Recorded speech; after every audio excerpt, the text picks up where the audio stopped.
Idade Média. Como começa esse período? O que de fato acontece no mundo que eles trazem a ideia de uma Idade Média? Alguns ousam chamá-la de Idade das Trevas. Pessoas geralmente que têm ideias bastante revolucionárias. Mas o que aconteceu na Idade Média? A Idade Média foi um período iniciado após a queda do Império Romano do Ocidente e a invasão do Império Bizantino, que ficou como Império Romano Oriental. A Europa, nesse período do final do Império Romano, sofria constantemente pelas invasões dos povos germânicos e também pelo crescimento do cristianismo. O cristianismo passa a ser a religião central de toda a Europa, a principal religião. E nesse período, por conta de crises econômicas, as sociedades adotam um estilo de vida bastante diferente daquele que conhecíamos no Império Romano. Castelos são construídos e feudos são organizados. Mas o que eram os feudos? Os feudos eram propriedades de terra nas quais trabalhavam os camponeses. E nesse período tínhamos 3 grupos sociais principais: o clero, que representava o pessoal da igreja, a nobreza, as pessoas que tinham terra, e os camponeses, pessoas que trabalhavam na terra. Essas pessoas entravam com a mão de obra em troca de terem a posse da terra. A Idade Média deixou vários resquícios monumentais esparramados por toda a Europa. Temos igrejas, temos também castelos, muitas histórias relacionadas a castelos e a princesas, como a história da Branca de Neve, representam e mostram esse período. Também temos os filmes de Lutero e o filme Amor em Tulipas. Também existe resquícios desse período nas obras de arte, e é o que nós veremos agora. Pois é, nas obras de arte também temos resquícios da Idade Média. Muitas pinturas relacionadas a acontecimentos bíblicos se deram nesse período. Temos aqui, nesse período, imagens de Maria Madalena, e temos também as figuras angelicais, todas feitas nesse período. É claro que não podíamos deixar de fora as figuras relacionadas a Adão e Eva. Nesse livro, o cavaleiro atrapalhado Dom Quixote de La Mancha confunde os redemoinhos de vento com o gigante. É claro, também não podíamos deixar de lado o bestiário medieval. São várias criaturas míticas, como leões com asas. Temos também a figura de uma mistura de lobo com peixe. E ao mesmo tempo temos o Ciápode, aquela mesma figura retratada no Brasil como Saci Pererê. Temos também cachorros com cabeça de homem. Temos também algumas outras criaturas, como dragões. Temos também criaturas com excesso de pelos pelo corpo e histórias relacionadas a guerreiros medievais que lutaram contra elas. Também não podíamos nos esquecer dos famosos homens sem cabeça, algo que era muito recorrente nas gravuras medievais. Aqui temos mais um pouco do bestiário medieval. Reparem, existem homens com cabeça de cachorro e ciclopes. Também vemos aqui mais uma gravura registrada numa igreja a respeito dos homens sem cabeça. E é justamente sobre esse assunto que nós iremos abordar hoje. O que são essas tribos dos homens sem cabeça? Vamos conferir nesse vídeo coisas relacionadas a eles. Conforme estávamos falando no vídeo a respeito das tribos dos homens sem cabeça, aqui temos as imagens desses homens no site do Google. A lenda a respeito dos homens, das tribos dos homens sem cabeça, cercou todo o imaginário medieval e também o imaginário da antiguidade. Aqui vemos claramente que eles eram homens guerreiros, que manuseavam a espada. Segundo algumas pessoas, eles lutavam por alguns reinos, sendo estes os reinos de Cush. Vamos ver mais coisas a respeito das tribos dos homens sem cabeça. Segundo conta algumas histórias do próprio explorador Marco Polo, as tribos dos homens sem cabeça habitavam as regiões onde hoje situa o atual Sudão e também o sul do Egito.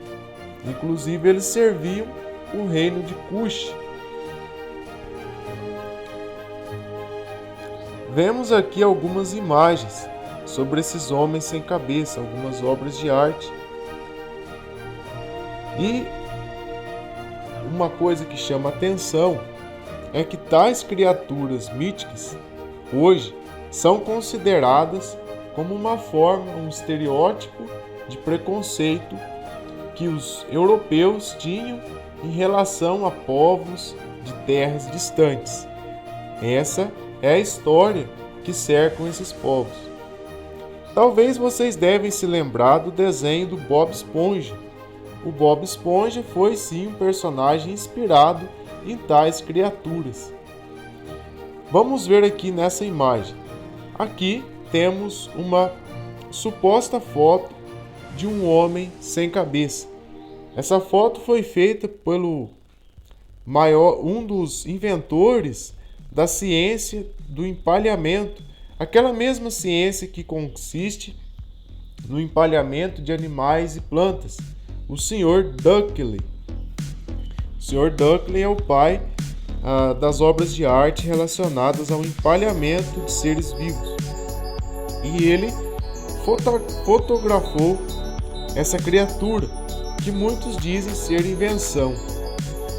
Mas o que de fato pode ter ocorrido com os famosos Blêmios, se de fato eles existiram? Para isso temos que lembrar que a história ela é contada hoje em dia mediante aos interesses econômicos. Não podemos nos esquecer que a história era contada até o século XVII muito relacionada ao mundo transcendente. Vemos isso, por exemplo, nas mitologias egípcias, onde a figura dos deuses influenciavam diretamente a vida dos egípcios, e não apenas eles. Dentro da história dos gregos, o mesmo se repete. Mais algumas imagens sobre os Blêmios. Vamos agora ao texto do Wikipedia, para a gente ver algumas coisas a respeito dos Blêmios.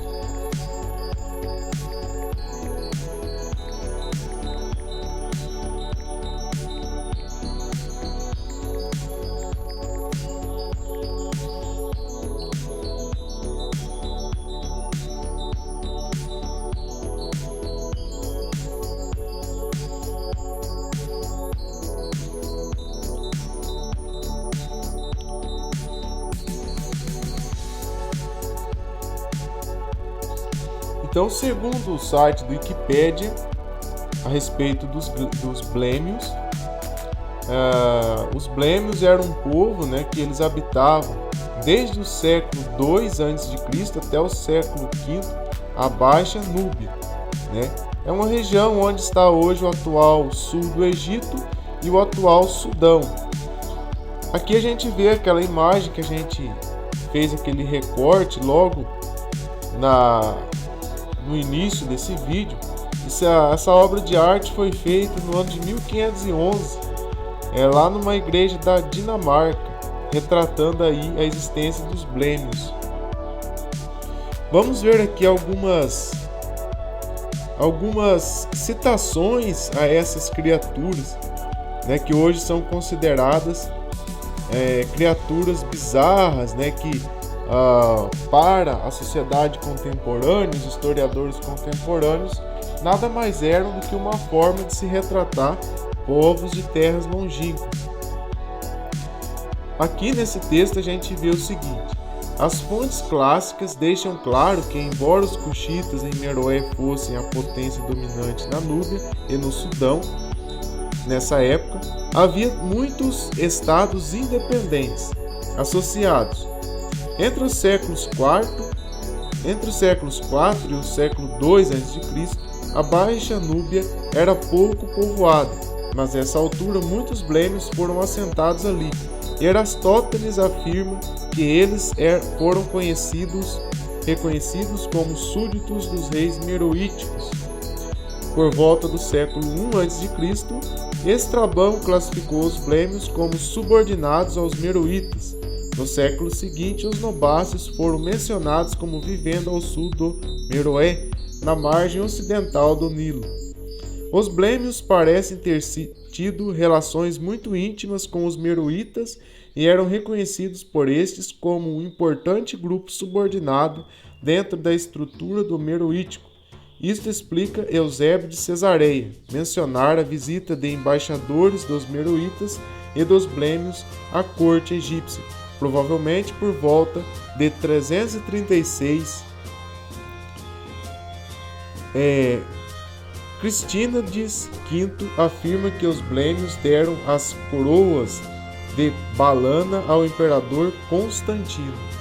Então a gente vê aqui várias evidências, registros citando a existência dos blêmios, nesse texto do Wikipedia. Os blêmios, pessoal, essas figuras retratando aos blêmios, a gente vê aqui as referências que o Wikipedia utilizou: Story of Society, e outros meios que eles usaram, para trazer esse material. Então, os blêmios, pessoal, segundo a historiografia moderna contemporânea, eles nada mais são do que uma forma preconceituosa de registrar povos que anteriormente habitaram regiões do planeta pouco conhecidas.